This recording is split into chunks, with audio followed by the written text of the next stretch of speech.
stuff like game reviews. Been a year. What happened? Also, this video should be deleted. And then fail. Anyways, hello, I'm Skeletons. I make cartoons for a living. Yes, it's time for a fun new food review. Before I show what the game is, I'll set the scene. It's 2003 and it is the era of the GameCube, Xbox, and PlayStation 3 baby era. Came out like Prince of Persia, Double Dash, Tony Hawk Underground, which is better than Proscape because you can actually leave your board and enter the Matrix. What a time to be alive. So Argonaut Games and Namco teamed up. They made the Croc series, Star Fox, and Buck Bumble.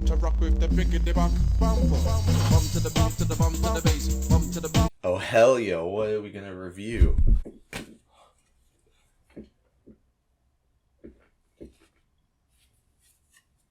Ninja. I understand that it was the 2000s and everybody was obsessed with the letter I, like Z's besides an S. Yo dude, you heard about the I boy? Or Schools Rocks? Also, could you follow me on MySpace? No, okay.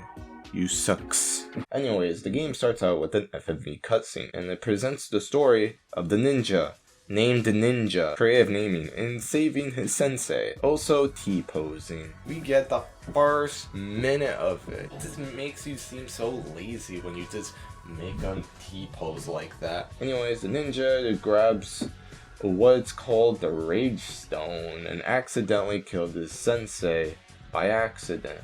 It's kind of weird how it gets really dark too. Like it just automatically was just like, oh, we're just gonna go dark in this one moment, and everybody's like, okay. He doesn't even kill him, he just decapitates him. Like, oh my god, that Danny Phantom looking ass is just like, hey, beat this guy, and then the ninja is like, yeah, right. He's dead and still all he can think about is my training. It does kind of get weird that it gets really dark, but I kind of like it for some reason. The game is pretty good looking and is very colorful, especially in the later stages. It's taking this chibi, cartoonish style. The game is also structured like it's Mario 64 or Banjo, where you can collect on platform, which is another genre I really like.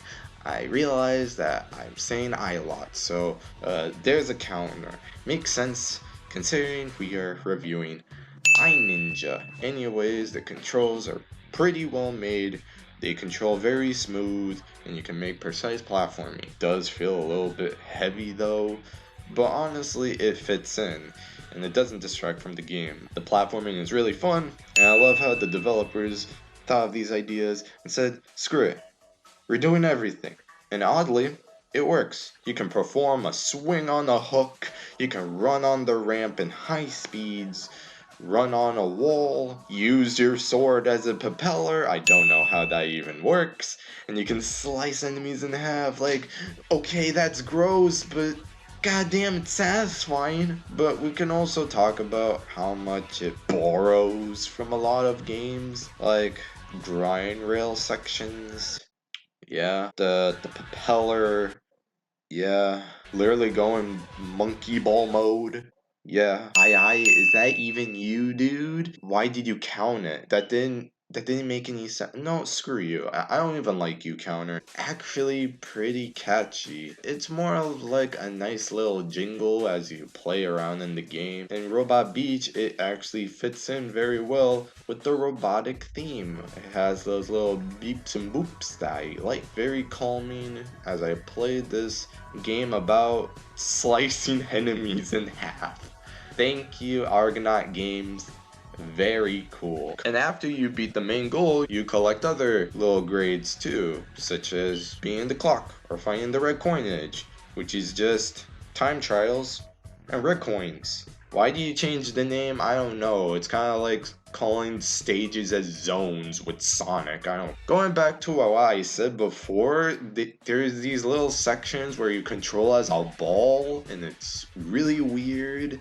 And it's like Well, like the controls are actually really good, which is also really weird because like the last thing I think about when I think of ninjas, I don't being on top of balls, but whatever they were thinking, I don't know. There'll be these little mini sections where you fight this one big dude in a sword to sword fight.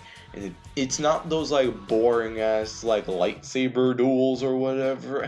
I'm gonna go in a lightsaber duel. No, it's actually like going up in the sky. It's like think of Sly 3 when you fight that chicken dude.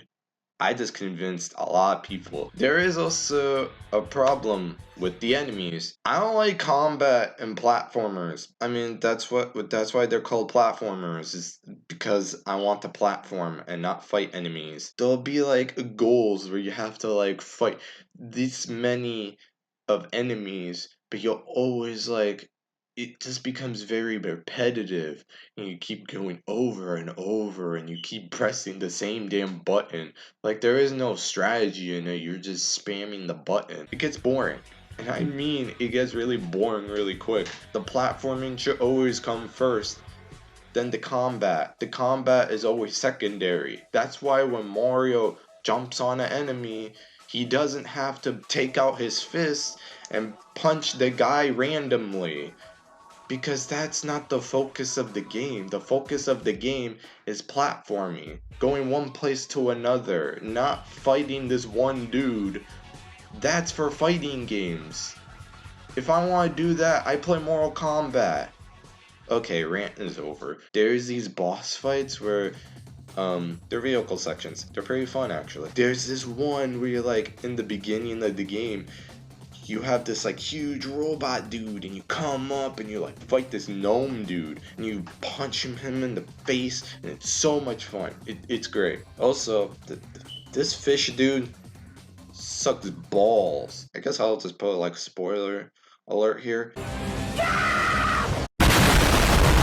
The second to last boss fight is not actually a vehicle section, but you do have to fight him hand to hand, and it's actually really fun. I liked it. I think it went way too long, but honestly, it's actually way more better than most of the vehicle sections in the game. The final boss, however, is a fart joke. I never actually thought of it. The guy's name is Ordor, but you put it together and it's called Odor. So I guess I didn't like put the pieces together. I guess I'm just stupid. The last boss fight is kind of meh, and it's also stolen too. It also reminds me of another game.